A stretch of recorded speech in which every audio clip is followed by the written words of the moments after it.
भाजपा ने शुरू की चुनाव की तैयारी।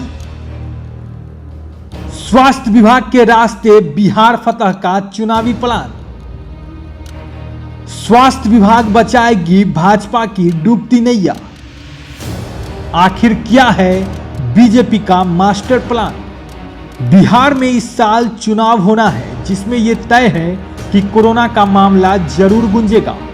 ऐसे में स्वास्थ्य विभाग इस बार कितना महत्वपूर्ण है चुनाव के लिए, यह आसानी से समझा जा सकता है।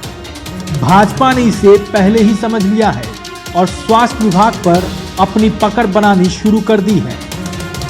जिस दिन से बिहार के स्वास्थ्य प्रधान सचिव संजय कुमार का तबादला हो गया है और उनके स्थान पर उदय सिंह कुमावत को प्रधान सचिव बनाया गया, उस दिन से बिहार में एक अलग तरह की चर्चाएं तेज हो गई है।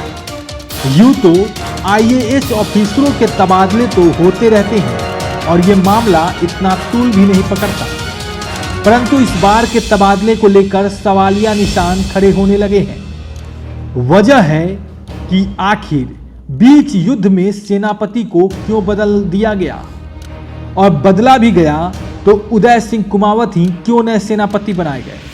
कहने वाले तो ये भी कह रहे हैं कि इस कोरोना संकट के बीच में ही भाजपा ने विधानसभा चुनाव की तैयारी शुरू कर दी है और इसकी शुरुआत संजय कुमार के तबादले से हो गई। संजय कुमार भले ही स्वास्थ्य विभाग के प्रधान सचिव थे और नीतीश कुमार के प्रिय थे, परंतु उनका संबंध स्वास्थ्य मंत्री मंगल पांडे से ठीक नहीं था। पिछले दिनों ही ये देखने को मिला था कि उन दोनों के विचार बिल्कुल एक नहीं थे जब बात कोरोना के आंकड़े बताने का था। वहीं यह भी बताया जा रहा है कि जब कोरोना के शुरुआती दौर में इस बीमारी को लेकर तबलीगी जमात पर आरोप लग रहे थे, उसे संजय कुमार ने बिहार में खंडन कर दिया, यानी उन्होंने भाजपा के मंसूबे पर पानी फेर दिया। ऐसे में भाजपा ने संजय कुमार के ट्रांसफर का प्लान बना दिया। अब सवाल उठता है कि आखिर इतने आईएएस ऑफिसरों में उदय सिंह कुमावत ही क्यों बने? तो इसका जवाब है उनका ट्विटर अकाउंट, जिसे देखकर आप उनका पॉलिटिकल व्यू समझ सकते हैं। खैर, चर्चा का बाजार गर्म है तो हमने भी इस पर जांच पड़ताल शुरू कर दी और हम उदय सिंह कुमावत की पूरी बैक हिस्ट्री जानने का प्रयास करने लगे। इस प्रयास में कुछ सफलताएं भी हाथ लगी। पहली बात तो ये कि उदय सिंह कुमावत सिर्फ नकचढ़े आईएएस ऑफिसर नहीं, बल्कि जीवन के विभिन्न रंग और रस से विशेष लगाव भी रखते हैं। इसके अलावे एक अंग्रेजी वेबसाइट की माने तो यह हनी ट्रैप में फंसे हुए हैं।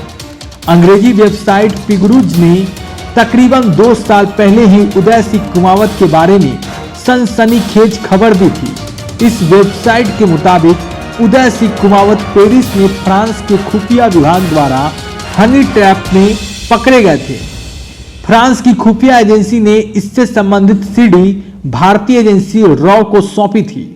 खैर, इस मामले को छोड़िए और इनके पॉलिटिकल व्यू को देखिए। अगर आप कुमावत के ये ट्वीट्स को देखेंगे तो उनका सबसे पहला ट्वीट मस्जिद के अजान में लाउडस्पीकर नहीं होने को लेकर किया गया था। इसके अलावा पीएम मोदी के आह्वान के बाद स्वदेशी को बढ़ावा देने वाला भी ट्वीट इनके अकाउंट से किया गया था। वहीं उन्होंने दीपक चौरसिया के उस ट्वीट को भी लाइक किया जिसमें शाहीन बाग और मौलाना साद के बारे में लिखा गया है। इस तरह के उन्होंने कई ट्वीट्स को लाइक किया है जो इसी तरह की बातें हैं। ऐसे में आप समझ सकते हैं कि उनका राजनीतिक झुकाव किस तरफ है। इसके अलावा आप देखेंगे कि कुमावत जीवन के विभिन्न रंग और रस को भी विशेष तरजीह देते हैं। तभी तो इनके ट्विटर अकाउंट को खोलते ही आपको दिखेगा अभिनेत्री नेहा शर्मा, अनन्या पांडे, दिशा पटानी, निधि अग्रवाल सहित कई अभिनेत्रियों की तस्वीरों को इन्होंने लाइक किया। खैर, कुमावत के राजनीतिक दिलचस्पी से तो ऐसा ही लग रहा है कि भाजपा ने उनके सहारे विधानसभा चुनाव की तैयारी शुरू कर दी है।